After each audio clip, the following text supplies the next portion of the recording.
Subscribe to KC Trichy YouTube channel. Like, share and comment.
தந்தை மகன் தூயாவியாரின் பெயராலே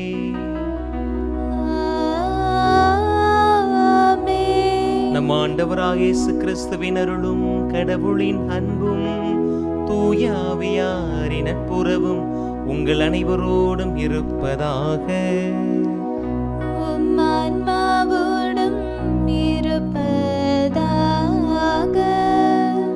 கிறிஸ்து இயேசுவில் என் அன்புக்குரிய இறை மக்களே, ஆண்டுடைய கல்வாரி பலியில் இணைந்து ஜெபிக்க உங்கள் ஒவ்வொருவரையும் அன்போடு இறைவனுடைய நாமத்தில் வாழ்த்துகிறேன், வரவேற்கிறேன், ஜெபிக்கிறேன். நிறைய இறை வார்த்தைகளை நாம் வாசிக்கிறோம். அதில் ஒரு சில இறை வார்த்தைகள் நமக்கு ரொம்ப பிடிக்கும். அது ஏன் அப்படின்னா, அது நமக்கு ரொம்ப ஆறுதலாக சொல்கிறதுனால, கவலைப்படாத, அஞ்சாத அப்படின்னு சொல்லும் போது நமக்கு ரொம்ப இதமாக இருக்கும். பிகாஸ் நம்ம ஒவ்வொரு நாளும் அதை சந்திக்கிறதுனால அப்பேற்பட்ட வார்த்தைகளை கேட்குற பொழுது நமக்கு நன்றாக இருக்கும். ஆனால் இன்றைக்கி ஆண்டவர் அதே வசனத்தை தான் நற்செய்தியில் நமக்கு சொல்லுகிறார். வானத்து பறவைகளை பாருங்கள், விதைப்பதும் இல்லை, அறுப்பதும் இல்லை. அதே போல தான். ஏன் அதோட நீங்கள் கவலைப்படுறீங்க? அது உடுத்துறதை பற்றி கவலைப்படுறது இல்லை, ஆனால் நீங்கள் ஏன் கவலைப்படுறீங்க? உங்கள் விண்ணகத்தந்தை உங்கள் மீது கவலை கொண்டு இருக்கிறார் அப்படின்ற ஒரு ஆழமான செய்தியை, ஒரு நம்பிக்கையான செய்தியை, ஒரு ஆறுதலான செய்தியை, எல்லாருக்கும் பிடிச்சமான ஒரு செய்தியை தான் இன்றைக்கி ஆண்டவர் நற்செய்தியில் நமக்கு சொல்ல போகிறாரு. அப்போது ஆறுதலின் தெய்வமாக இருக்கிற நம்ம ஆண்டவர் நம்மோடு இருக்கிற பொழுது ஏன் கவலை என்கிற கேள்வியை இறைவனே நம்மை பார்த்து கேட்பார். திருவரு சாதனங்களை தந்திருக்கிறேன், திருப்பலி தந்திருக்கிறேன், புனிதர்களுடைய பரிந்துரை தந்திருக்கிறேன், வானதருடைய வழிகாட்டுதல், அவருடைய பாதுகாப்பு தந்திருக்கிறேன், இத்தனை தந்தும் ஏன் கவலை கொள்கிறாய் என்று ஆண்டவர் கேட்பது போலதான் இந்த நாளினுடைய மறையுறை சிந்தனையும் ஆண்டவர் நமக்கு தர காத்திருக்கிறார். அந்த உணர்வோடு கண்களை மூடி இறைவனுடைய பிரசன்னத்தை உணர்வோம்.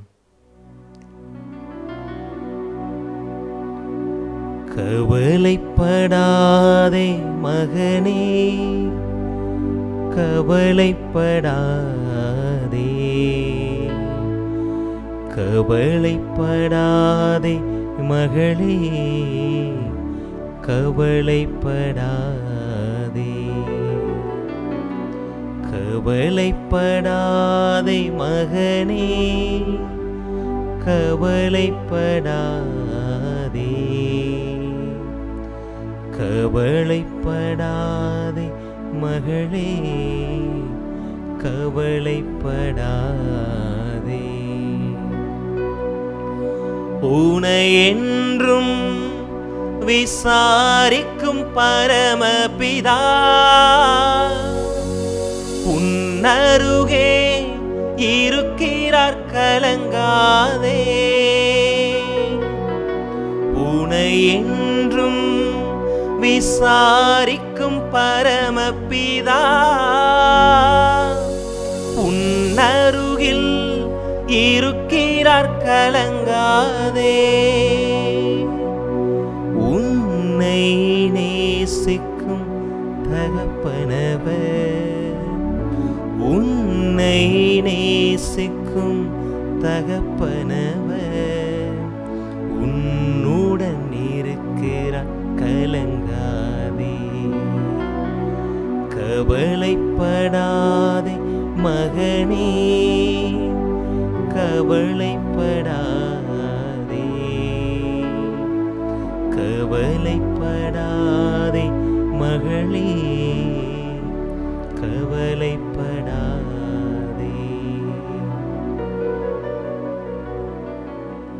இல்லாமல் இறைவனிடமும் சகோதர சகோதரிகளே உங்களிடமும் நான் பாவியனை ஏற்றுக்கொள்கிறேன். ஏனெனில் என் சிந்தனையாலும் சொல்லாலும் செயலாலும் கடமையில் தவறியதாலும் பாவங்கள் பல செய்தேன். என் பாவமே, என் பாவமே, என் பெரும் பாவமே. ஆகையால் இப்பொழுதும் கன்னியான புனித மரியாவையும் வானதூதர் புனிதர் அனைவரையும் சகோதர சகோதரிகளே உங்களையும் நம் இறைவனாகிய ஆண்டவரிடம் எனக்காக வேண்டிக் கொள்ள மன்றாடுகிறேன். இல்லாமல் இறைவன் நம்மை இரக்கம் வைத்து நம் பாவங்களை மன்னித்து நம்மை நிலையான வாழ்வுக்கு அழைத்துச் செல்வாராக. ஆமென். மன்றாடுவோமாக. இறைவா, உம்மை எதிர்நோக்கி இருப்போரின் ஆற்றலானவரே, உம்மால் அன்றி வலுவற்ற எங்களால் ஒன்றும் செய்ய இயலாது. எனவே உம் கட்டளைகளை நிறைவேற்றி எங்கள் விருப்பத்தாலும் செயலாலும் உமக்கு உகந்தவர்கள் ஆகிட உமது அருளுதவியை கனிவோடு எங்களுக்கு என்றும் அருள்வீராக. உம்மோடு தூயாவியாரின் ஒன்றிப்பில் இறைவனாய் என்றென்று வாழ்ந்து ஆட்சி செய்கின்ற அவர் வழியாகவே உம்மை மன்றாடுகின்றோம்.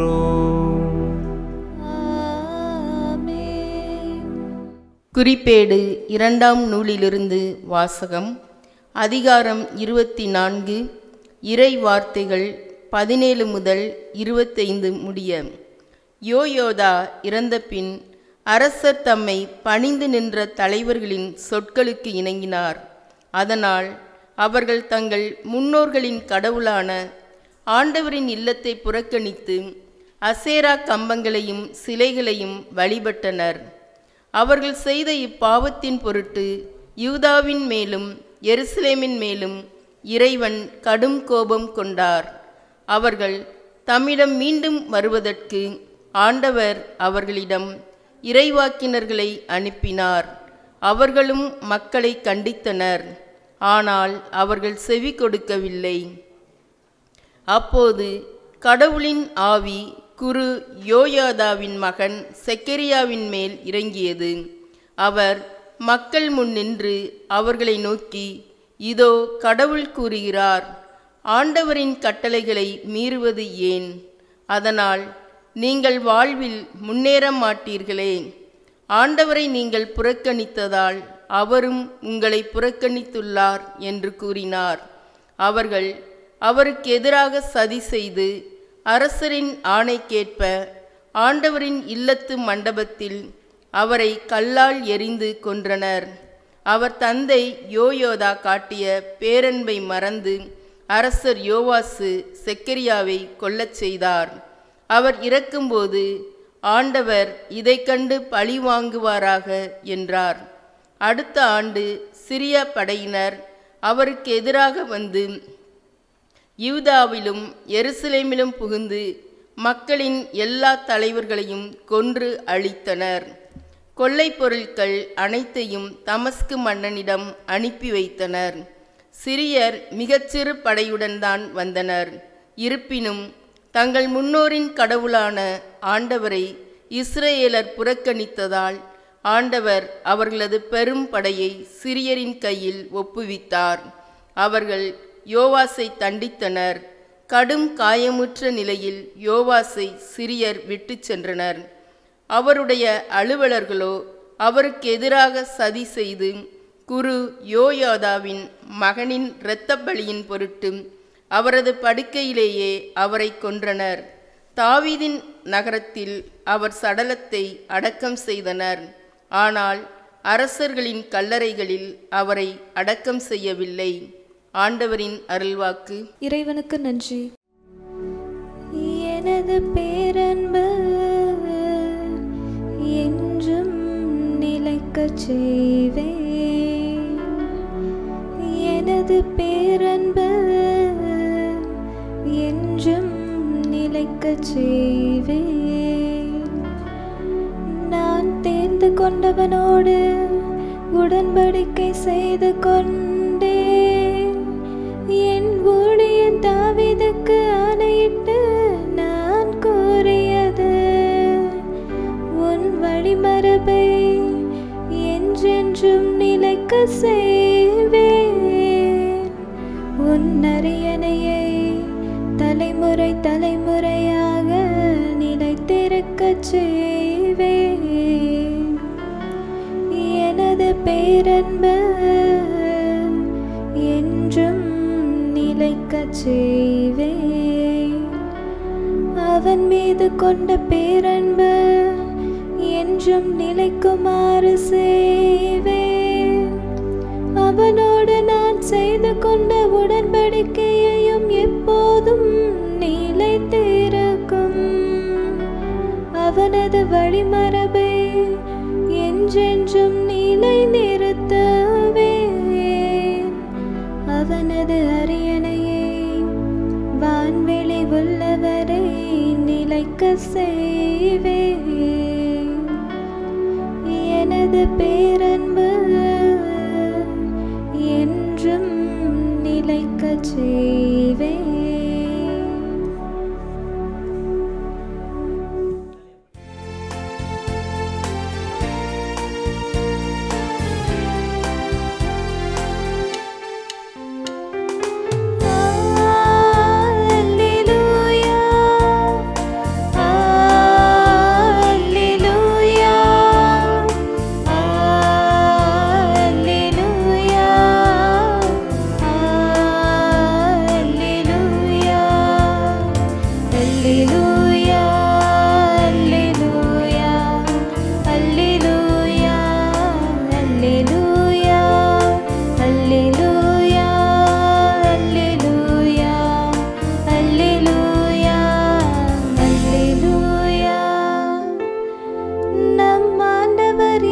கிறிஸ்து செல்வராயிருந்தும்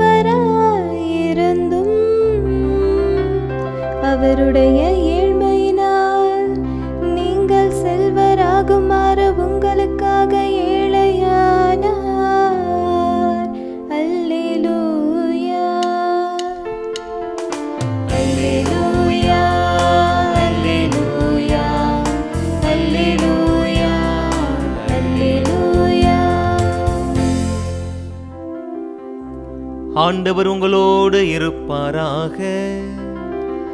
உம் ஆன்மாவோடும் இருப்பாராக. புனித மத்தேயு எழுதிய தூய நற்செய்தியிலிருந்து வாசகம். ஆண்டவரே, மாட்சி உமக்கே. மத்தேயு நற்செய்தி 6வது அதிகாரம் இறை வார்த்தைகள் 24 முதல் 34 முடிய. அக்காலத்தில் இயேசு தம் சீடருக்கு கூறியது, எவரும் இரு தலைவர்களுக்கு பணிவிடை செய்ய முடியாது. ஏனெனில் ஒருவரை வெறுத்து மற்றவரிடம் அவர் அன்பு கொள்வார், அல்லது ஒருவரை சார்ந்து கொண்டு மற்றவரை புறக்கணிப்பார். நீங்கள் கடவுளுக்கும் செல்வத்துக்கும் பணிவிடை செய்ய முடியாது. ஆகவே நான் உங்களுக்கு சொல்லுகிறேன், உயிர் வாழ எதை உண்பது, எதை குடிப்பது என்றோ, உடலுக்கு எதை உடுத்துவது என்றோ நீங்கள் கவலை கொள்ளாதீர்கள். உணவை விட உயிரும் உடையை விட உடலும் உயர்ந்தவை அல்லவா? வானத்து பறவைகளை பாருங்கள், அவை விதைப்பதுமில்லை, அறுப்பதுமில்லை, களஞ்சியத்தில் சேர்த்து வைப்பதுமில்லை. உங்கள் விண்ணகத் தந்தை அவற்றுக்கும் உணவளிக்கிறார். அவற்றை விட நீங்கள் மேலானவர்கள் அல்லவா? கவலைப்படுவதால் உங்களில் எவர் தமது உயரத்தோடு ஒரு முழம் கூட்ட முடியும்? உடைக்காக நீங்கள் ஏன் கவலைப்படுகிறீர்கள்? காட்டு மலர்ச்செடிகள் எப்படி வளர்கின்றன என கவனியுங்கள். அவை உழைப்பதுமில்லை, நூற்பதுமில்லை. ஆனால் சாலமோன் கூட தம் மேன்மையிலெல்லாம் அவற்றில் ஒன்றை போலவும் அணிந்திருந்ததில்லை என நான் உங்களுக்கு சொல்லுகிறேன். நம்பிக்கை குன்றியவர்களை இன்றைக்கு இருந்து நாளைக்கு அடுப்பில் எறியப்படும் காட்டு புல்லுக்கு கடவுள் இவ்வாறு அணி செய்கிறார் என்றால் உங்களுக்கு இன்னும் அதிகமாய் செய்ய மாட்டாரா? ஆகவே எதை உண்போம், எதை குடிப்போம், எதை அணிவோம் என கவலை கொள்ளாதீர்கள். ஏனெனில் பிற இனத்தவரே இவற்றையெல்லாம் நாடுவர். உங்களுக்கு இவை யாவும் தேவை என உங்கள் விண்ணகத் தந்தைக்கு தெரியும். ஆகவே அனைத்திற்கும் மேலாக அவரது ஆட்சியையும் அவருக்கு ஏற்புடையவற்றையும் நாடுங்கள். அப்போது இவை அனைத்தும் உங்களுக்கு சேர்த்து கொடுக்கப்படும். ஆகையால் நாளைக்காக கவலைப்படாதீர்கள், ஏனெனில் நாளைய கவலையை போக்க நாளை வழிபிறக்கும். அந்தந்த நாளுக்கு அன்றன்றுள்ள தொல்லையே போதும். ஆண்டவரின் அருள்வாக்கு. கிறிஸ்துவே உமக்கு புகழ். கிறிஸ்து இயேசுவில் என் அன்பிற்கும் பாஸ்திற்கும் இனிய அன்பான இறைமக்களே, இன்றைக்கு நான் தொடக்க உரையில் சொன்னது போல இந்த மறையுறை பகுதியானது பலரும் விரும்பக்கூடிய ஒரு பகுதி, அன்றாட வாழ்க்கையில் அனைவருக்கும் தேவையான ஒரு பகுதி. அது என்னென்னா ஆறுதலின் செய்தி. பைபிளில் நிறைய இறை வார்த்தைகள் இருக்குது இல்லையா? பைபிள் படிக்கிறதுல வித்தியாசமான முறைகளை நாம் எடுத்து படிக்கிறது உண்டு. ஒரு சில பேர் பைபிளை காலையில் டப்புன்னு திறப்பாங்க, அங்கே என்ன இறை வார்த்தை வருதோ அதுதான் அன்னைக்கு எனக்கு கொடுத்த இறை வார்த்தை அப்படின்னு சொல்லி ஒரு சில பேர் போவாங்க. ஒரு சில பேர் டெய்லியே ஒவ்வொரு அதிகாரமாக ஒரு சில பேர் படிக்கக்கூடியவங்க இருப்பாங்க. ஒரு சில பேர் என்ன செய்வாங்கன்னா வெரி சூஸியாக இந்த இறைவார்த்தையை மாத்திரம் நம்ம படிப்போம் அப்படின்னு சொல்லிட்டு ஒரு சில இறைவார்த்தைகளை மனப்பாடம் பண்ணி கடவுளுடைய அந்த வார்த்தைகளை வச்சுருப்பாங்க. அப்படி மனப்பாடமாக கடவுளுடைய வார்த்தையை வைத்திருக்கிறாங்க இல்லையா, அது அன்னன்னைக்கு ஒவ்வொரு நாள் எடுத்து விவிலியத்தை வாசிக்கிறாங்க இல்லையா, அதில் 100% மக்கள் எந்த இறைவார்த்தை, அது எந்த மாதிரியான இறைவார்த்தைகளை வச்சுருப்பாங்கன்னா, ஆறுதல் தரக்கூடிய செய்தி, அஞ்சாதே, திகையாதே, தேற்றக்கூடியவராக நான் இருக்கிறேன், உன்னோடு இருக்கிறேன், கவலை கொள்ளாதே அப்படின்ற வார்த்தைகளை தான் அதிகமாகவே பயன்படுத்துவாங்க. அதுக்கு என்ன காரணம் அப்படின்னா, அன்னன்னைக்கு மனிதர்கள் பலரும் கவலையோடு உறங்குகிறார்கள், கவலையோடு எழுந்து செல்கிறார்கள். நாம் இரவு உறங்குறதுடைய நோக்கம் என்ன அப்படின்னு சொல்லி பார்த்தோம்னா, நைட்டு படுக்கும் போது கம்ப்ளீட்டாக டயர்டாகி பலவிதமான காரியங்களை செஞ்சு சோர்ந்திருக்கிற இந்த உடல் இரவு உறங்கி காலையில் எழுகிற பொழுது பார்த்திங்கன்னா அப்படியே ஃப்ரெஷ்ஷாக அப்படியே நம்ம எந்திரிப்போம். அதனால தான் உடம்புக்கு நம்ம ஓய்வு கொடுக்குறோம். அதுபோல தான் மனுஷன். ஆனால் என்ன செய்கிறதில்ல, உடல் சோர்வாக இருந்து அது உடல் தன்னை தகவமைத்து கொண்டு அடுத்த நாள் சக்தியோடு உத்வேகத்தோடு ஓடுறதுக்கு தயாராகிறது. ஆனால் மனசு அப்படி ஆக மாட்டேங்குது. காரணம் என்ன அப்படின்னா, நைட்டு தூங்கும் போது எவ்வளோ கவலையோடு தூங்குறோமோ அதே கவலையோடு தான் காலையில் எந்திரிக்கிறோம். காரணம், இரவு பூரா அந்த கவலையை நினச்சி நம்ம அசைபோட்டு அல்லது நம்ம அறியாமல் ஒரு அனிச்சை செயலாக நமக்குள்ளேயே ஓடுறதுனால தான் கெட்ட கனவுகள், பயம் தரக்கூடிய கனவுகள், பேய் கனவுகள். அதான் சொல்லுவாங்க, உங்களுடைய கனவுல என்னென்ன மாதிரி காட்சிகள் காண்றீங்க அப்படின்றத பொறுத்து ஒரு மனிதனுடைய சைக்கோ எவ்வளோ ஸ்ட்ரென்த் ஆனது அப்படின்னு சொல்லிடலாம் அப்படின்வாங்க. ஒரு சில பேருக்கு பாம்புகள்லாம் கனவுல வரும், அதுக்கு ஒரு விளக்கம் இருக்கிறது. ஒரு சில பேருக்கு குதிரைகள் அது போன்ற ஒரு சில விலங்குகள் கனவுல வரும். ஒரு சில பேருக்கு சண்டை போடுற மாதிரி, கத்தி மாதிரி அப்படிலாம் வருதுன்னா ஒன்றுக்கும் ஒரு விளக்கம் இருக்கிறது. அந்த துறை சார்ந்த பாண்டித்யம் பெற்றவர்களுக்கு அது இன்னும் தெளிவாகவே தெரியும். எனக்கு அவ்வளோ தூரம் அது தெரியறதுக்கு வாய்ப்பு இல்லை. அப்போ இந்த பின்னணியில் கடவுள் இன்னைக்கு சொல்கிறாரு, என்ன சொல்கிறாரு, கவலைப்படாதீங்க அப்படின்ற ஒரு வார்த்தையை சொல்கிறார். யதார்த்தமான ஒரு நிகழ்வு பாருங்களேன். ஒரு கணவன் மனைவி இரவு படுத்து தூங்கிட்டு இருக்கிறாங்க. அப்போ கணவனுக்கு தூக்கமே இல்லை, பிறண்டு படுக்கிறான், அங்கிட்டு பரல்றான், வாட்சை பார்க்குறான், தண்ணி எடுத்து குடிக்கிறான். அப்படியே ஒரு ரெஸ்ட்லெஸ் அந்த சூழலை அவர் வெளிப்படுத்திக்கிட்டே இருக்கிறார். அப்போது மனைவி கேட்குறா, என்னங்க ஆச்சு, வாட்சை பார்க்குறீங்க, தண்ணியை குடிக்கிறீங்க, நல்லா தூங்குங்க, காலையில் வேலை இருக்குது உங்களுக்கு, ஏன் அப்படி இருக்கிறீங்க அப்படின்ட்டு சொல்லி கேட்டாங்களாம். உடனே அந்த வீட்டுக்கார் சொன்னாராம், அவன்கிட்ட சொல்கிறதுக்கு என்ன, ஒரு சில காரியங்கள் உன்ட்ட சொல்லக்கூடாதுன்னு நினைப்பேன், நானே செஞ்சிடலாம் அப்படின்னு நினைக்கிறது உண்டு. இப்போ நான் கேட்டதுனால சொல்லக்கூடிய ஒரு சூழ்நிலை. எடுத்து வீட்டுக்காரர்கிட்ட ஒரு 1 லட்ச ரூபா கடன் வாங்கியிருந்தேன் பிஸ்னஸ் ரீதியாக. அது நாளைக்கு தான் காலையில் கொடுக்குறேன்னு சொல்லியிருந்த நாள் காலையில் விடிஞ்சால் அந்த நாள் வந்துடும். கையிலையும் பணம் இல்லை, பையிலையும் பணம் இல்லை, நான் எப்படி சமாளிக்க போகிறேன், மூஞ்சில் எப்படி முழிக்க போகிறேன்னு எனக்கு தெரியல. கொடுக்கக்கூடாதுன்னு இல்லை, ஆனால் நாளைக்கு இப்பொழுது கொடுக்க முடியாது, ஒரு வாரம் டயர் இருந்தால் பின்னாடி எப்படியாவது நான் கொடுத்துருவேன் அப்படின்னு சொல்லி ரொம்ப புலம்புனாராம். இதானங்க பிரச்சனை, விடுங்க அப்படின்னாராம். விறுவிறுன்னு அந்த அம்மா நைட்டு 11 மணி போச்சு, எடுத்து விட்டு போச்சு, கதவு தட்டுச்சு. ஆர்எக்ஸாம் என்ன வாங்க அப்படின்னு. என்னம்மா எந்த நேரத்தில் வந்துருக்குற அப்படி சொல்லி கேட்டாராம். இல்லை, எங்கள் வீட்டுக்காரங்கிட்ட ஒரு 1 லட்ச ரூபா கடன் வாங்கியிருந்தாரு, அதை நாளைக்கு தர முடியாது, அது ரொம்ப வேதனைப்படுறாரு, நாளைக்கு தர முடியாதுண்ணே அப்படின்னு சொல்லிட்டு படுத்துருச்சான். என்னம்மா இங்கேமா போனேன் அப்படின்னு. போனேன், கதவை தட்டினேன், நாளைக்கு எங்கள் வீட்டுக்காரனால உங்களுக்கு 1 லட்ச ரூபா தர முடியாது, பின்னாடி தர்றேன் அப்படின்னு சொல்லிட்டு வந்துட்டேன் அப்படின்னு சொல்லி சொன்னாராம். நீங்கள் நிம்மதியாக தூங்குங்க. இந்த அம்மாவும் கணவர் நல்லா நிம்மதியாக தூங்கிட்டேன். இப்போ பிரச்சனை யாருக்கு? இங்கே இருந்த கவலை அங்கே தொத்திக்கிருச்சு. பின்னாடி தாரேன்னு சொன்னிச்சே, அந்த பின்னாடி எத்தனை மாதம், எத்தனை வாரம், எத்தனை நாள்னு தெரியலையே, அது தரமோத சரியாக தந்துடுமா, நம்ம கொடுத்தது வீட்டுக்கார்ட்ட தானே, அவர் ஏன் பொம்பளையால் அனுப்பி விட்றாரு அப்படின்னு சொல்லி ஏகப்பட்ட குழப்பங்களோட குளறுபடிகளோட அவருடைய நாட்கள், அவருடைய இரவுகள் கவலையாய் கழிந்து போய் கொண்டே இருக்கிறது. ஏதோ இவனுடைய கவலை அந்த பக்கம் போனது மாதிரி. இப்போ நான் என்ன இதுலேருந்து என்ன சொல்ல நான் நினைக்கிறேன் அப்படின்னு சொன்னால், என்னுடைய மனசில் இருக்க செய்தி அதுதான். ஒரு காரியம் அது நடக்கத்தான் போகுது, அது நடக்கத்தான் போகுது, எதிர்கொள்ளத்தான் போகிறோம். அதற்கு முன்னாடி இப்படி இருக்குமோ அப்படி இருக்குமோ, காலையில் நம்ம பணம் கொடுக்கலாம் திட்டிடுவாரோ, 4 பேருக்கு முன்னாடி அசிங்கப்படுத்திடுவாரோ, அவன்கிட்ட சொல்லும் போது எந்த வார்த்தைகளை சொல்கிறது அப்படின்னா ரொம்ப யோசிச்சு நடக்க போகிற காரியத்தை அப்படியே கற்பனை மேலேயா கற்பனைகளை கட்டி கடைசியில் பார்த்தோம்னா அது ஒரிஜினலான உண்மையான செய்தி இம்புட்டுக்கான இருக்கும். நம்ம வச்ச கற்பனை கோட்டைகள் தான் கடைசியில் பெரிய பிரச்சனைகளாக நமக்கு வந்து நிற்கிறத நாம் பார்க்க முடிகிறது. அப்படி பார்க்கும்போது என்னென்னமான பிரச்சனைகள் எல்லாரும் அறிந்த செய்தி தான். நம்ம 3ஆக தான் எப்போவுமே பிரிக்கிறோம். அந்த பிரச்சனைகள் வரும்போது உடல் கவலைகளுக்கு மையமாக இருக்கிறது அந்த உடல் சார்ந்த கவலைகள் பிரச்சனைகள் அதெல்லாம் இருக்கும். உடல் சார்ந்த பிரச்சனைகள் நிறையா இருக்கும். சுகர் வருது, வயசுக்கேற்ற அந்த நோய் வருது, அதெல்லாம் இப்போ அன்றைக்கி ஒரு யதார்த்தமான நிகழ்வு. தெரிஞ்ச ஒரு ஃபாதருங்க, அவர் வயசு ஒரு 65 வயசு. அவருடைய நண்பர் ஒருவரை நான் சந்தித்தேன். 65 வயசு வரை நல்ல திடகாத்திரமாக நல்லா இருந்தார். கடவுளுக்கு நல்ல சுகத்தை அவருக்கு கொடுத்துருந்தார்.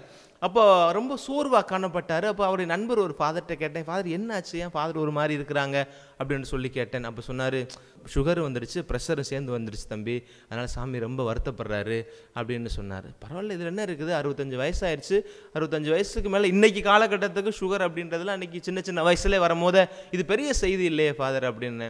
இல்லை அதை ரொம்ப ஒரு ஃபீல் பண்ணுறாரு, ஐயோ சுகர் வந்துருச்சு அப்படின்னு.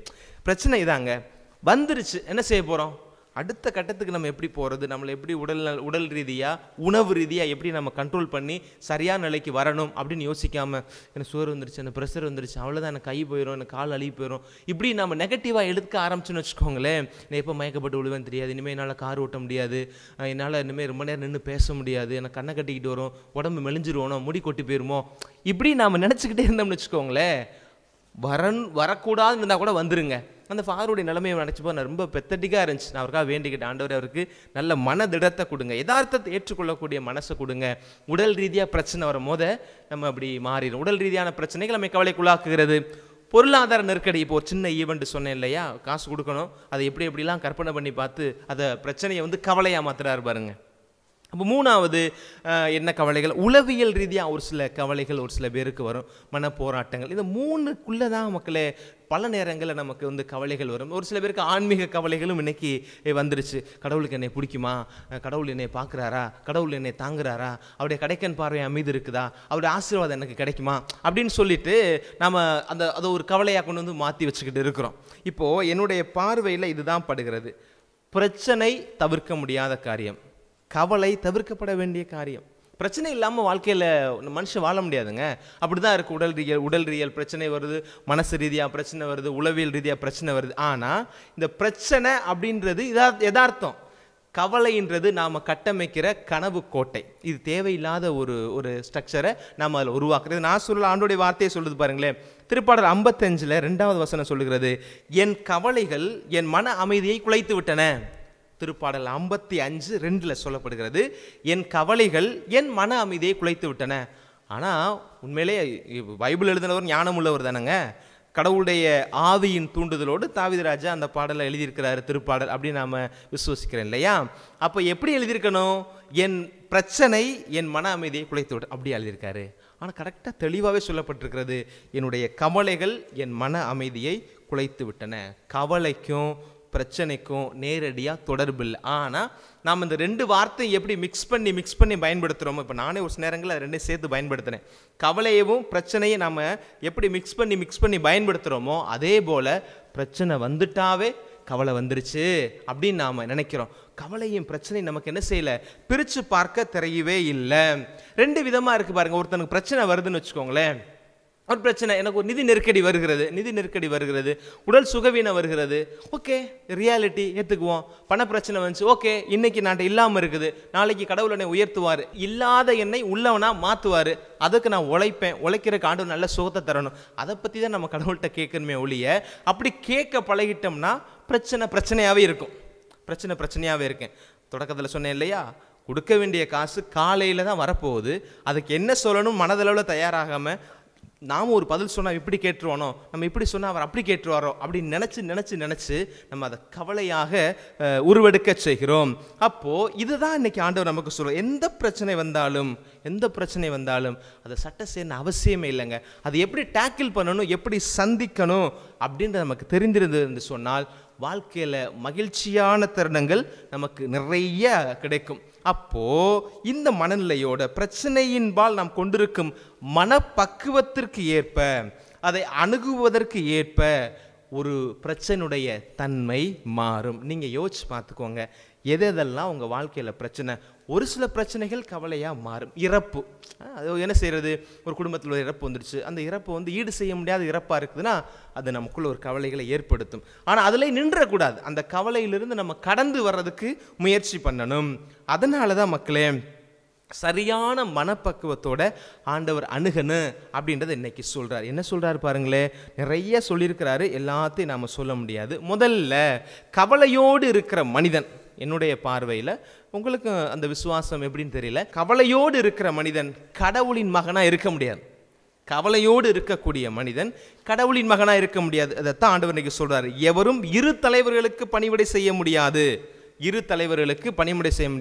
நீங்கள் கடவுளுடைய பிள்ளை அப்படின்னு நீ நினச்சிட்டு, கடவுளுடைய பிள்ளை அப்படின்னு நீங்கள் சொல்லிட்டு மனசு பூரா கவலையை சுமந்துக்கிட்டு கோயிலுக்கு வரீங்க அப்படின்னா நீங்கள் கவலைக்குத்தான் பிள்ளையாக இருக்க முடியுமே ஒழிய கடவுளுக்கு பிள்ளையாக இருக்க முடியாது. ஆண்டவர் தான் சொல்வார், யாரும் 2 தலைவர்களுக்கு பணிவிடை செய்யவே முடியாது.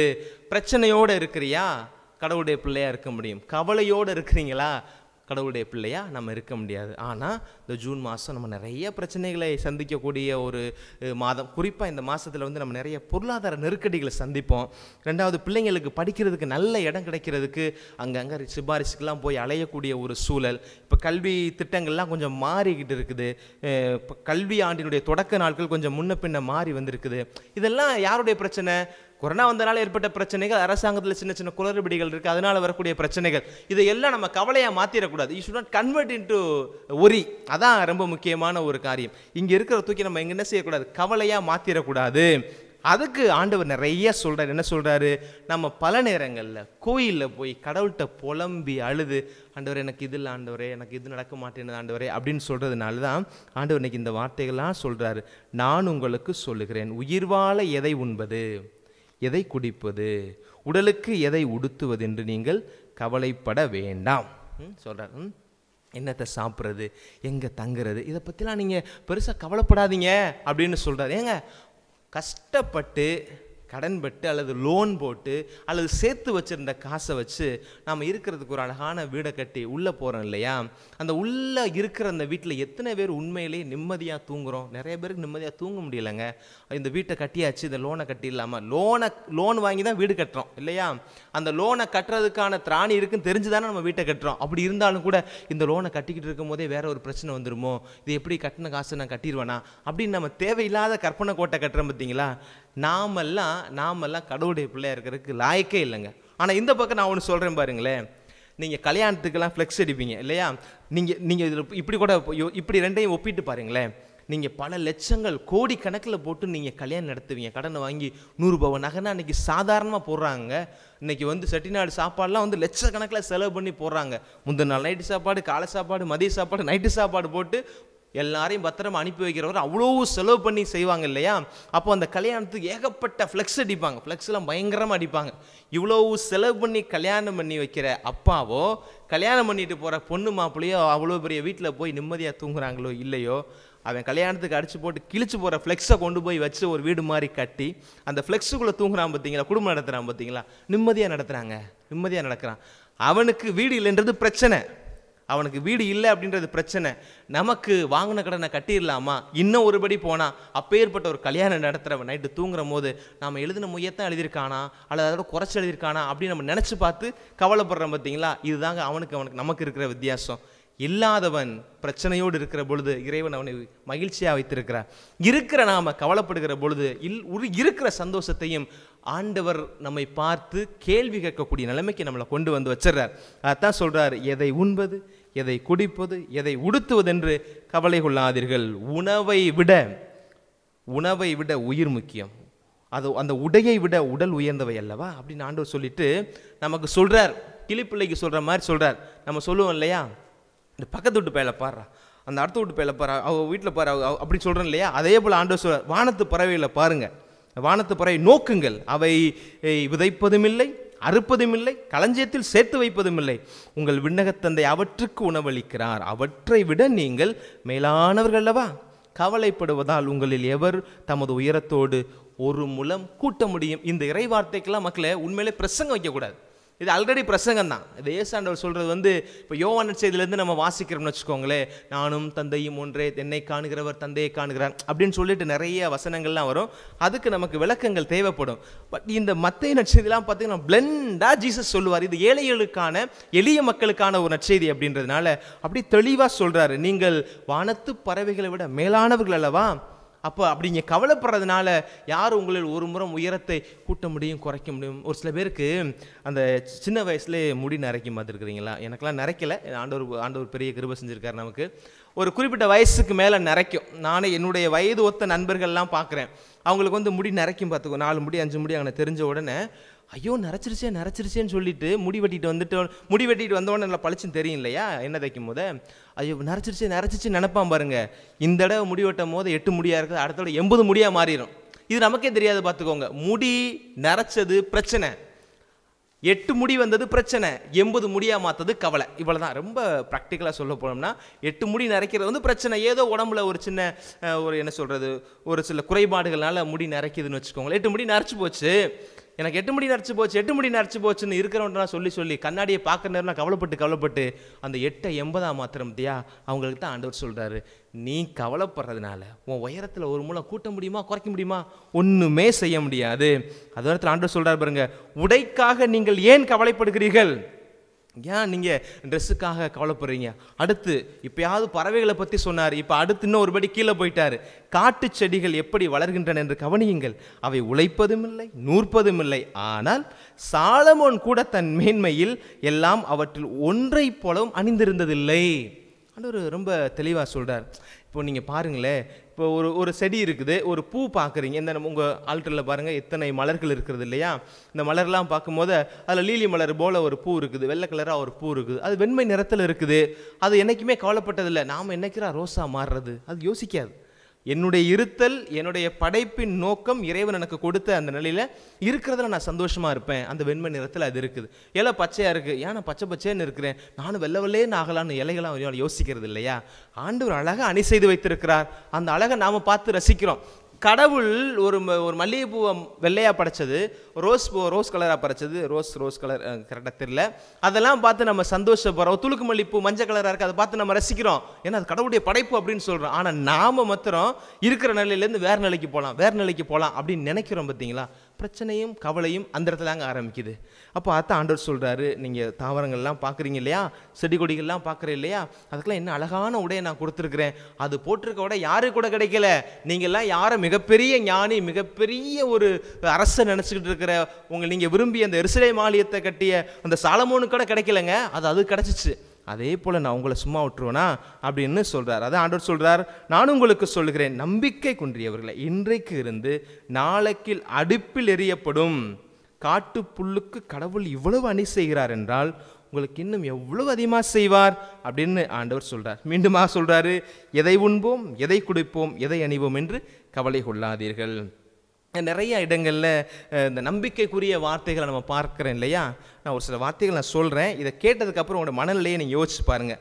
அப்போது பாபிலோனிய அடிமைத்தனத்தில் இருந்துட்டு அந்த மக்கள் வருகிற நாட்களில் திருப்பாடல் 137 7வது வசனம் அந்த பகுதியிலேருந்து எடுக்கப்பட்டு தான். அப்போ அவங்க சொல்லுவாங்க, பாபிலோனின் ஆறுகள் அருகே அமர்ந்து நாங்கள் சீயோனை நினைத்து அழுகின்ற நேரமாய் அமைந்ததே அப்படின்னு சொல்லி புலம்புறாங்க பாருங்கள். இப்படிப்பட்ட சூழ்நிலையில் ஏசாயா அவர்களுக்கு ஒரு வார்த்தையை சொல்கிறார். அந்த புலம்பல் அடிப்படையில் புலம்பிகிட்டு இருக்கும் போது ஏசாயா ஒரு அருமையான ஒரு வார்த்தையை சொல்கிறார். பால் குடிக்கும் தன் மகவை தாய் மறப்பாலோ, கருத்தாங்கினவர் தன் பிள்ளை மீது இரக்கம் காட்டாமல் இருப்பாலோ, இவர்கள் மறந்திடணும், நான் உங்களை ஒருபோதும் மறக்க மாட்டேன். எவ்வளோ சந்தோஷமாக இருக்குது அந்த வார்த்தையை சொல்லும் போது, கேட்கும் போது. அப்போது என்ன அப்படின்னா, கடவுள் நம்பிக்கை தரக்கூடிய வார்த்தைகள் நமக்கு சொல்கிறது, பிரச்சனை வரும் போது நம்ம எப்படி நம்ம திடமாக இருக்கணும் அப்படின்றதுக்காண்டி தான். கவலை வரும் போது நீங்கள் தப்பவே முடியாது. கவலைகள் நாமளாக நமக்கு உருவாக்கிக்கிறது. அப்போ இப்படி கேட்கலாம் பாருங்களேன், எப்போ கவலை வரும்? எங்கே உங்கள் நம்பிக்கை முடிகிறதோ அங்கு கவலை வரும். அப்போ நீ என்ன சொல்லணும்? அது தொடக்கத்தில் சொன்னதே தான். யாரும் 2 பேருக்கு பணி செய்ய முடியாது. ஒன்று நீ செல்வத்துக்கு பணி செய், இல்லைனா கடவுளுக்கு பணி செய்யன்னு சொல்கிறது போல தான். நீ கவலைக்கு உரியவனா மனுஷனாக இருக்கிறனா நம்பிக்கை அந்த இடத்துல அடிபட்டு போச்சு. நம்பிக்கையும் கவலையும் ஒரே இடத்துல ஒரே உரைக்குள்ளே 2 கத்தி வைக்கவே முடியாதுங்க. அந்த ஒரு சூழலில் தான் ஆண்டவர் இன்னைக்கு இந்த வார்த்தையை சொல்லுகிறார். அப்போது நம்பிக்கையின் அடிப்படையிலான ஒரு வாழ்க்கையை நம்ம வாழணும். பவுலடியார் 1 கொரிந்தியர் 4:1-5 வரை அந்த பகுதியில் வாசிங்க அப்படின்னா இந்த வார்த்தை சொல்வார், மற்றவர்கள் தீர்ப்பளித்தாலும் நான் கவலைப்படவே மாட்டேன்.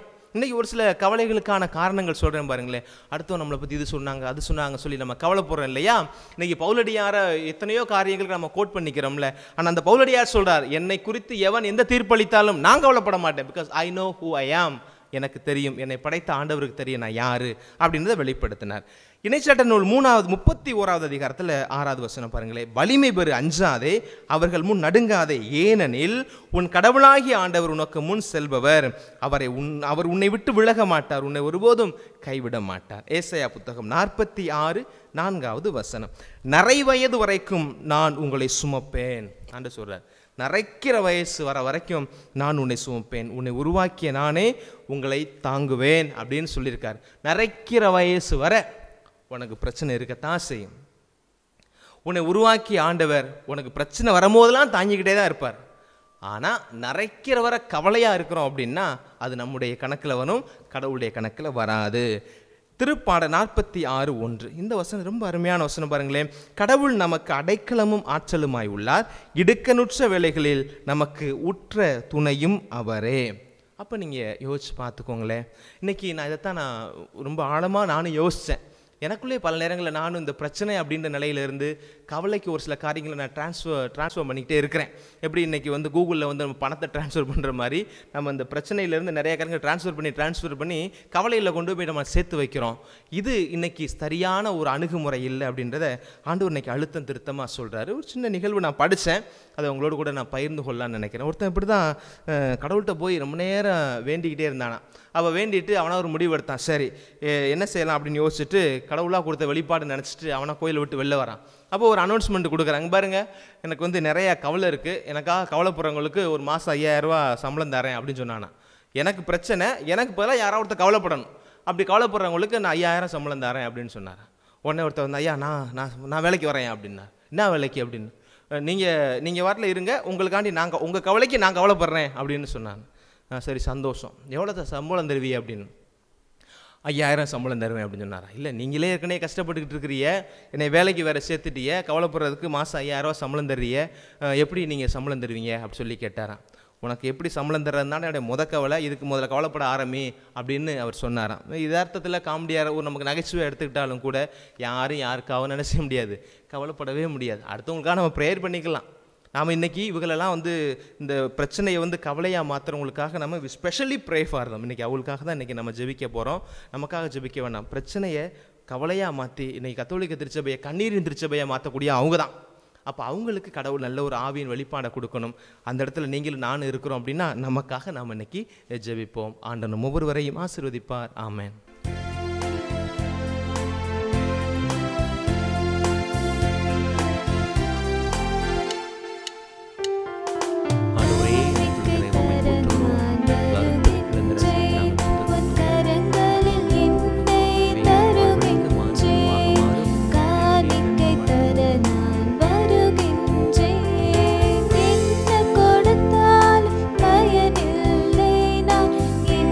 கொடுக்காமல்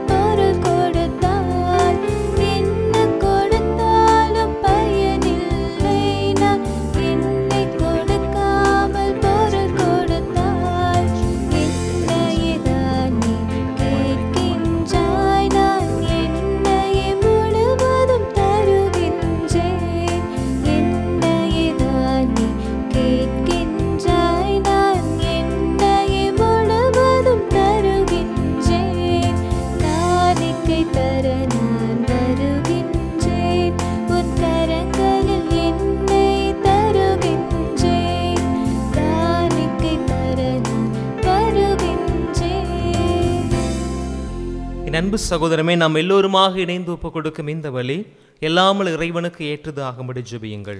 ஆண்டவர் தமது பேரின் புகழ்ச்சிக்காகவும் மாட்சிக்காகவும் நமது நன்மைக்காகவும் புனித திரு அவை அனைத்து நலனுக்காகவும் உமது கையிலிருந்து இப்பலியை ஏற்றுக்கொள்வாராக. ஆண்டவரே, மக்களினத்தார் ஒப்பு கொடுக்கும் இந்த அப்பரச காணிக்கைகள் எங்களுக்கு ஊட்டமளிக்கும் உணவாகவும் எங்களை புதுப்பிக்கும் அருளடையாளமாகவும் மாறச் செய்கின்றீர். அதனால் இவற்றின் அருள் உதவி எங்கள் உடலுக்கு மனதுக்கும் என்றும் குறைவுபடாமல் கிடைக்க அருள் புரிவீராக. எங்கள் ஆண்டவராகிய கிறிஸ்து வழியாக உம்மை மன்றாடுகின்றோம்.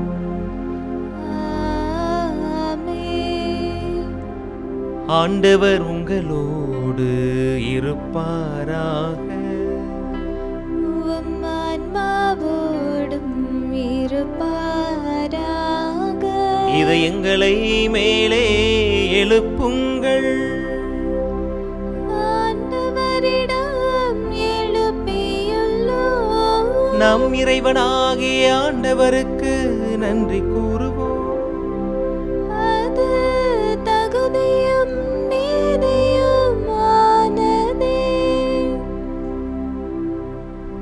ஆண்டவரே, தூயவரான தந்தையே, என்றும் வாழும் எல்லாமல்ல இறைவா,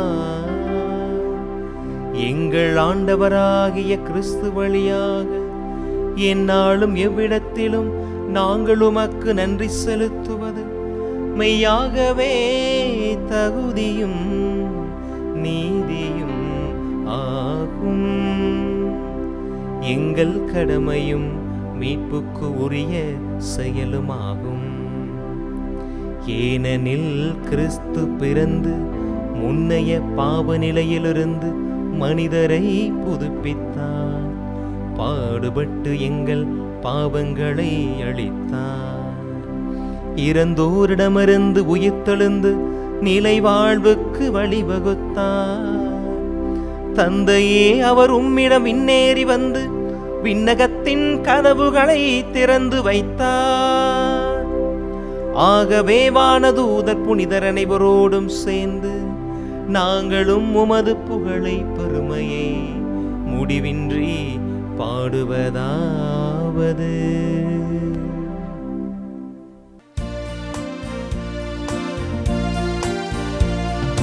தூயவர் தூயவர் தூயவர் வான்படைகளின் கடவுளாம் ஆண்டவர். விண்ணகமும் மண்ணகமும் உமது மாட்சியால் நிறைந்துள்ளன. உன்னதங்களிலே ஓசன்னா, உன்னதங்களிலே ஓசன்னா. ஆண்டவர் பெயரால் வருகிறவர் ஆசீர் பெற்றவர். உன்னதங்களிலே ஓசன்னா, உன்னதங்களிலே ஓசன்னா. வானக தந்தையே, நீர் மெய்யாகவே தூயவர், புனிதம் அனைத்திற்கு மூற்று. ஆகவே உமது ஆவியை பொழிந்து இந்த காணிக்கைகளை புனிதமாக்க உம்மை தாழ்மையோடு வேண்டுகிறோம். இவ்வாறு எங்கள் ஆண்டவராக இயேசு கிறிஸ்துவின் உடலும் இரத்தமுமாய் இவை அனைத்தும் எங்களுக்கு மாறுவனவாக. அவர் பாடுபட மனமுவந்து தம்மை கையளித்த போது அப்பத்தை எடுத்து நன்றி செலுத்தி அதை பிட்டு தம் சீடர்களுக்கு கொடுத்து சொன்னதாவது: அனைவரும் இதிலிருந்து பெற்று உண்ணுங்கள், ஏனெனில் இது உங்களுக்காக கையளிக்கப்படும் என் உடல்.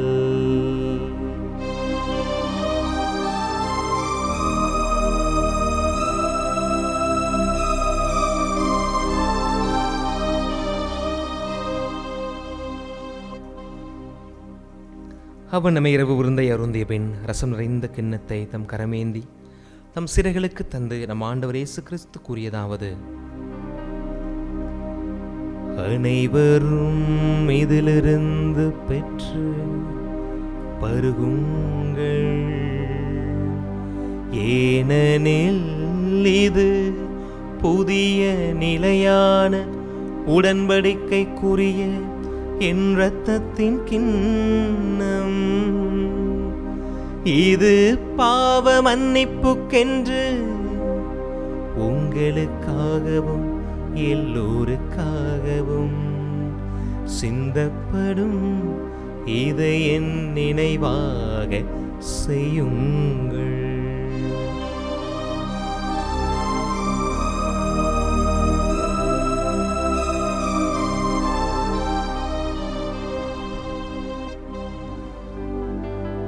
நம்பிக்கையின் மறைபொருள். ஆண்டவரே, நீர் வருமளவும் உமது இறப்பினை அறிக்கையிடுகின்றோம், உமது உயிர்ப்பினையும் எடுத்துரைக்கின்றோம். ஆகவே ஆண்டவரே, நாங்கள் கிறிஸ்துவ இறப்பினையும் உயிர்ப்பினையும் நினைவு கூர்ந்து வாழ்வு தரும் அப்பத்தையும் மீட்பு தரும் கிண்ணத்தையும் உமக்கு ஒப்புக் கொடுக்கிறோம். உமது திருமுனின்று ஊழியம் புரிய தகுதியானவர்களை நீர் எங்களை ஏற்றுக்கொண்டீர். எனவே நாங்கள் உமக்கு நன்றி செலுத்துகிறோம். மேலும் கிறிஸ்துவின் உடலிலும் இரத்தத்திலும் பங்கு கொள்ளும் எங்களை தூய ஆவியானவர் தாமே ஒன்று சேர்க்க வேண்டும் என்று உம்மை தாழ்மையுடன் வேண்டுகிறோம். ஆண்டவரை, உலகெங்கும் பரவி இருக்கும் உமது திருகவையை வழிநடத்தும் எங்கள் திருத்தந்தை பிரான்சிஸ், எங்கள் மறை மாவட்ட ஆயர் மெதுகு ஆரோக்கியராஜ், எல்லா திருநிலையினராகிய அனைவரோடும் உமது திருகவை அன்பில் நிறைய பெறச் செய்தரலும். மேலும் உயிர்த்தலம் எதிர்நோக்கோடு துயில் கொள்ளும் எங்கள் சகோதர சகோதரிகளையும் இந்த நாள் பலியில் நினைவுகூர்ந்து ஜபிக்கப்படுகின்ற ஆன்மாக்களையும் ஒளிமிக்க உமது திருமணம் ஏற்றுக்கொள்ளும். மேலும் இந்த நாள் பலியை ஒப்புக் கொடுத்து ஜபிக்கின்ற குடும்பங்களில் பிறந்த நாள் காணக்கூடிய பிள்ளைகள், திருமண நாளின் நிறைவை மகிழ்வோடு ஆண்டவருக்கு ஒப்புக் கொடுக்கக்கூடிய குழந்தைகளை ஆசீர்வதிக்க வேண்டுமா ஜபிக்கிறோம். இன்னும் பல்வேறு தேவைகளுக்காக ஜபிக்கிற ஒவ்வொருவரும் கனிவோடு உமது பேரிரக்கத்தின் வழியாய் அவற்றை பெற்றுக்கொள்ளச் செய்வீராக. கடவுளின் கன்னித்தாயான புனிதமிக்க மரியாள், அவருடைய கணவரான புனித யோசேப்பு, புனித திருத்தூதர்கள், இந்த உலகில் உமக்கு உகந்தவராய் இருந்த அனைவரோடும் நாங்களும் நிலையான வாழ்வில் தோழமை கொண்டு உம் திருமகன் இயேசு கிறிஸ்து வழியாக உம்மை புகழ்ந்தேத்தி வரமருள தாழ்மையோடு வேண்டுகிறோம். இவர் வழியாக இவரோடு இவரில் எல்லாம் வல்ல இறைவனாகிய தந்தையே, தூய ஆவியாரின் ஒன்றிப்பில் எல்லா புகழும் மாட்சியும் என்றென்றும் உமக்கு உரியதே.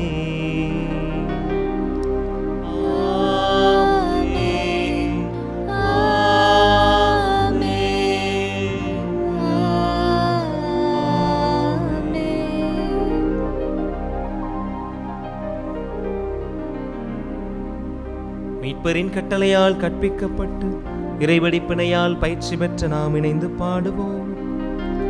விண்ணுலகில் இருக்கிற எங்கள் தந்தையே, உமது பெயர் தூயதென போற்றப் பெறுக, உமது ஆட்சி வருக, உமது திருவுளம் விண்ணுலகில் நிறைவேறுவது போல மண்ணுலகிலும் நிறைவேறுக. எங்கள் அன்றாட உணவை இன்று எங்களுக்கு தாரும். எங்களுக்கு எதிராக குற்றம் செய்வோரே நாங்கள் மன்னிப்பது போல எங்கள் குற்றங்களை மன்னியும். எங்களை சோதனைக்கு உட்படுத்தாதேயும், தீமையிலிருந்து எங்களை விடுவித்தருளும். ஆண்டவரே, தீமை அனைத்திலும் இருந்தும் எங்களை விடுவித்து எங்கள் வாழ்நாளில் அமைதியை கனிவோடு அருள உம்மை மன்றாடுகின்றோம். உமது இரக்கத்தின் உதவியால் நாங்கள் பாவத்திலிருந்து எப்போதும் விடுதலை பெற்று யாதொரு கலக்கமுமின்றி நலமாயிருப்போமாக. நாங்கள் நம்பியிருக்கும் பேரின்பத்துக்காகவும் என் மீட்பராம் கிறிஸ்துவின் வருகைக்காகவும் காத்திருக்கின்றோம். ஏனெனில் ஆட்சியும் வல்லமையும் மாட்சியும் என்றென்றும் உமதே.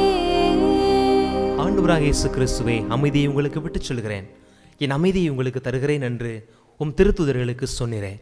எங்களுடைய பாவங்கள் பலவீனங்களை பாராமல் உம் மீது நாங்கள் கொண்டிருக்கிற நம்பிக்கை மட்டும் கண்ணோக்கி எங்களுக்கு அமைதியையும் ஒற்றுமையும் தந்திட திருவுளம் கொள்வீராக. என்றென்று வாழ்ந்து ஆட்சி செய்கின்றவர் நீரே. ஆமென். ஆண்டுடைய அமைதி உங்கள் அனைவரோடும் என்றும் இருப்பதாக. உம் ஆன்மாவோடும் இருப்பதாக. உலகம் தர முடியாத அந்த அமைதியை ஒருவர் மற்றவரோடு பகிர்ந்து கொள்வோம். சமாதானம். சமாதானம். உலகின் பாவம் போக்கும் இறைவனின் செம்மறியே எம்மேல் இரக்கம் வையும். உலகின் பாவம் போக்கும் இறைவனின் செம்மறியே எம்மேல் இரக்கம் வையும். உலகின் பாவம் போக்கும் இறைவனின் செம்மறியே எமக்கு அமைதி அருளும். இதோ இறைவனின் செம்மறி, இவரே உலகின் பாவங்களை போக்குகிற மெய்யான ஆண்டவர். கவலை கொள்ளாதீர்கள் என்கிற வார்த்தை இந்த நாளில் அழுத்தம் திருத்தமாய் ஆணித்தரமாய் சொன்ன, ஆணிகளுக்குள் தன் உயிரை கொடுத்து மீட்பை தந்த மெய்யான தேவன் இதோ இந்த நற்கருணையில் வாழ்கிறார். இப்படி விருந்துக்கு அழைக்கப்பட்ட நாம் எல்லோரும் பேறு பெற்றோர். ஆண்டவரே, நீர் என் இல்லத்தில் எழுந்தருள நான் தகுதியற்றவள். ஆனால் ஒரு வார்த்தை மட்டும் சொல்லியருளும், எனது ஆன்மா நலமடையும். ஆசை திருவிருந்துக்கான மன்றாட்டு. ஆண்டவரே, நீர் என் இல்லத்தில் எழுந்தருள நான் தகுதியற்றவன். ஆனால் ஒரு வார்த்தை மட்டும் சொல்லியருளும் என்று நூற்றுவர் தலைவன் ஜெபித்தது போல நாங்களும் இப்போது உம் திருப்பாதம் பணிந்து வேண்டுகிறோம். இனிய இயேசுவே, நாங்கள் தகுதியற்றவர்களாய் இருந்தாலும் எங்கள் தகுதியின்மையை பாராமல் நீர் எங்கள் உள்ளங்களில் எழுந்து வாரும். உம் அன்பிலும் அருளிலும் நாங்கள் நிலைத்திருக்க எம்முள் எழுந்து வாரும். உம் பிள்ளைகளாக உயிருள்ள உண்மை சாட்சிகளாக உமது நற்செய்தின்படி வாழ்பவர்களாக எங்களை உருமாற்ற வாரும். தந்தையின் திருவுளப்படி வாழ்ந்திட எங்களுக்கு துணை புரிந்திட வாரும். நன்மை செய்வதில் ஆர்வமுள்ளவர்களாய் தீமைகள் அனைத்திலிருந்தும் விடுதலை பெற்றவர்களாய் வாழவும் எங்களை வழிநடத்த வாரும். எல்லா நலன்களும் வளங்களும் எங்களை நிரப்ப வாரும். ஆமேன். ஆண்டவருக்குள் பிரியமானவர்களே, வானத்து பறவைகளையும் காட்டு மலர்ச்செடிகளையும் ஆண்டவர் நமக்கு இன்றைக்கு ஒப்பிட்டு பார்த்து நாம் எவ்வளவு உயர்ந்தவர் என்பதை கண்டுகொள்ள ஒரு அருமையான வாய்ப்பை இறைச்சிந்தனை வாயிலாக நமக்கு தந்தார். கவலைக்கும் பிரச்சனைக்கு இடையே இருக்கிற பிரச்சனை தான் பல நேரங்களில் நமக்கு கவலை தருகிறது. கவலை இல்லாத மனிதர்கள் யாரும் இல்லை அப்படின்னு சொன்னாலும் பிரச்சனைகளை பல நேரங்களில் நம்ம எப்படி சந்திக்கிறோம் அப்படின்றத பொறுத்து தான் கவலையுடைய அளவு கூடுகிறது. இதைத்தான் இன்னைக்கு இறைவார்த்தை வாயிலாக ஆண்டவர் கூட நமக்கு சொன்னார். எத்தனை முறை கேட்டாலும் இந்த பூசை முடிஞ்சு வெளியில் போன உடனே இந்த வழிபாட்டு நேரத்தில் உட்கார்ந்துருக்கிற போது கூட உங்களுக்கு 1008 கவலை இருக்கத்தான் செய்யும். கவலை இல்லாத மனிதர்கள் இல்லை அப்படின்றது போல மனுஷனையும் கவலையும் பிரிக்கவே முடியல. நகமும் சதையும் போல மாறி இருக்கிறாங்க.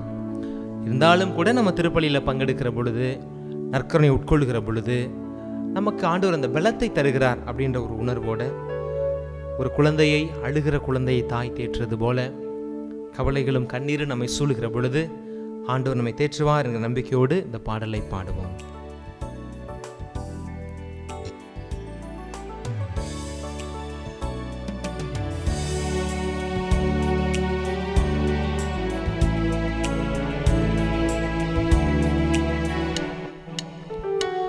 ஒரு தாய் தேற்றுவது போல் நேச தேற்றுவார். ஒரு தாய் தேற்றுவது போல் என் நேசர் தேற்றுவார்.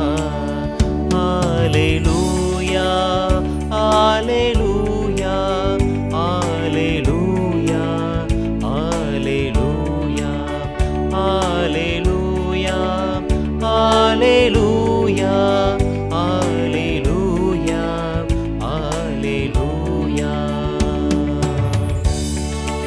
ஆண்டவரே, எசேயா இறைவாக்கினர் இந்த பாபிலோனிய மக்களுக்கு சொன்ன ஆறுதலான செய்தி, தாய் உன்னை மறந்தாலும் நான் உன்னை ஒருபோதும் மறவேன், நான் உன்னை தூக்கி சுமப்பேன் என்கிற வார்த்தையை இந்த ஏசாயா புத்தகம் 49 அதிகாரத்தில் அந்த மக்களுக்கு சொன்னதாக விவிலியம் எங்களுக்கு சொல்லுகிறது. எங்களை மார்பில் தாங்கக்கூடியவராக, மார்போடு எங்களை அணைத்துக் கொள்ளக்கூடிய மாறாத நேசம் கொண்ட ஆண்டவரே, உம்முடைய கவலைகள் இந்த நாளில் ஒப்புக் கொடுக்கிறோம். இந்த பிரச்சனைகளை சந்திக்கக்கூடிய ஆற்றலை அறிவார்ந்த விதத்தில் அணுகுவதற்கும் முழு பலத்தோடு அவற்றை சந்திப்பதற்கும் ஆற்றல் தருவீர் என்ற நம்பிக்கையோடு செபிக்கிறோம். மார்போடு அணைப்பாரே, மனக்கவலைகள் தீர்ப்பாரே, மார்போடு அணைப்பாரே, மனக்கவலைகள் தீர்ப்பாரே, ஒரு தாய் தேற்றுவது போல் என் நேசர் தேற்றுவார், ஒரு தாய் தேற்றுவது போல் என் நேசர் தேற்றுவார். இருளில் நடக்கிற பொழுது விளக்கு எங்களுக்கு துணையாகிறது, வயதான பிறகு ஊன்றுகோல் எங்களுக்கு துணையாகிறது, பாதை தெரியாத பொழுது கரம் பிடித்து நடக்க ஏதாவது ஒரு கரம் கிடைக்குமா என்று எத்தனையோ முறை நாங்கள் விழிபுதங்கி நின்ற நேரங்களில் எல்லாம் ஆண்டவருடைய உம்முடைய கரம்தான் எங்களை தாங்குகின்ற கரமாய் வந்தது. அந்த கரத்துக்காக நன்றி செலுத்துகிறோம், உம்மை துதிக்கிறோம் ஐயா. கரம் பிடித்து நடத்துவார், கண்மலை மேல் நிறுத்துவார், கரம் பிடித்து நடத்துவார், கண்மலை மேல் நிறுத்துவார், ஒரு தாய் தேற்றுவது போல் என் நேசர் தேற்றுவார், ஒரு தாய் தேற்றுவது போல் நேசர் தேற்றுவார். ஒருபோதும் எங்களை கைவிடாதவர், ஒரு நாளும் எங்களை விட்டு விலகினாடுவர் எங்கள் நேசர், எங்கள் அன்பு தந்தை, என்னுடைய நண்பர், என் அருகில் இருப்பவர், என் துணையாளர், என் நாயன், என் ஆசிரியர், என்னுடைய நல்ல மருத்துவர். எத்தனை எத்தனை உறவுகளுக்கு இந்த ஆண்டவர் தன்னுடைய பெயரை இனாமாய் கொடுக்கிறார். எல்லா உறவுகளுக்கும் இவருடைய பெயர் பொருத்தமாய் அமைகிறது. அதுதான் இயேசு என்கிற நாமத்துக்கு இருக்கிற உன்னதமான ஒரு சிறப்பு. அதுதான் இயேசு என்கிற பெயருக்கு இருக்கிற அதீதமான ஈர்ப்பு. அதுதான் இயேசு என்கிற பெயருக்கு இருக்கிற உன்னதமான குறிப்பு. ஆமா ஆண்டவரே, இந்த நாளில் கவலையோடு இந்த திருப்பலி நாங்கள் பங்கெடுத்தோம். கவலை என்கிற கடலுக்குள் நாங்கள் ஆழ்த்தப்படுகிற பொழுதெல்லாம் எங்களை கரை சேர்க்கிற ஓடமாய் ஆண்டவருடைய கரத்தை நாங்கள் எதிர்பார்த்து காத்திருக்கிறோம். பிரச்சனைகளை அணுகுவதில் எங்களுக்குள் இருக்கிற சிரமம், பிரச்சனைகளை சந்திக்கிற பொழுது கொண்டிருக்கிற மனப்பக்குவம், இவையெல்லாம் எங்களை குழப்பத்தில் ஆழ்த்துகிறது, எங்களுடைய வாழ்க்கையின் சுமையை கூட்டுகிறது. அன்றன்றைக்கு இருக்கிற தொல்லை அன்றன்றைக்கே போதும் என்று சொல்லியிருக்கிறீர் ஆண்டவரே.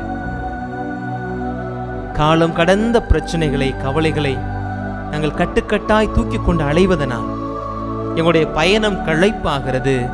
அது சிரமமான ஒன்றாய், சலிப்பு தட்டக்கூடிய ஒன்றாய் மாறுகிறது. இந்த கருத்துக்களை எல்லாம் இன்னைக்கு நீங்க நற்கருணை ஆண்டவரே, நீங்கள் மறையுறையில் சொன்னீங்களே, உமக்கு நன்றி. இந்த நாளிலும் கூட ஒரு புதிய ஒரு உறுதிப்பாட்டை நாங்கள் எடுக்கிறோம். என் ஆண்டவர் என்னோடு இருக்க எத்தீங்கிற்கும் நான் அஞ்சிடேன். பகையா, வேதனையா, பிரச்சனையா, சவால்களா, சாவா, இறப்பா, பட்டினியா, இதுதான் என்னை கடவுளின் அன்பிலிருந்து பிடிக்க முடியும், எதை கண்டும் நான் கவலை கொள்ள மாட்டேன் என்ற பவுலடியாரை போல ஆண்டவருடைய ஜனங்கள் இந்த நாளிலே பயணிக்க தேவரீருடைய ஆவியின் கொடை கொண்டு எங்களை வழிநடத்த வேண்டும் என்று எங்கள் ஆண்டவருடைய திருமகனுமாகிய கிறிஸ்து வழியாகவே மன்றாடுகிறோம். ஆமென். நன்றி கூறி மன்றாடுவோமாக. ஆண்டவரை நாங்கள் உட்கொண்ட இந்த திருவுணவு நம்பிக்கையாளர் உம்மில் ஒன்றித்திருப்பதை குறித்து காட்டுகின்றது. அதுபோல உமது திருகவையிலும் ஒற்றுமையை அது விளைவிக்க செய்வீராக. எங்கள் ஆண்டவராகிய கிறிஸ்து வழியாக உம்மை மன்றாடுகின்றோம். ஆண்டவர் உங்களோடு இருப்பாராக.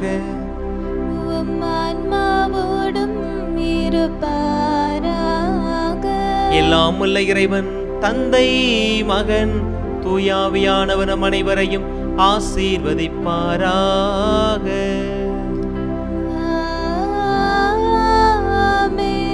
ஆண்டவரின் அன்பிலும் அன்னையின் பரிந்துரையிலும் வாழ சென்று வாருங்கள். வாழ்வின் பலி தொடர்கின்றது.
தந்தை மகன் தூய ஆவியாரின் பெயராலே ஆமென். Subscribe to KC Trichy YouTube channel. Like, share and comment.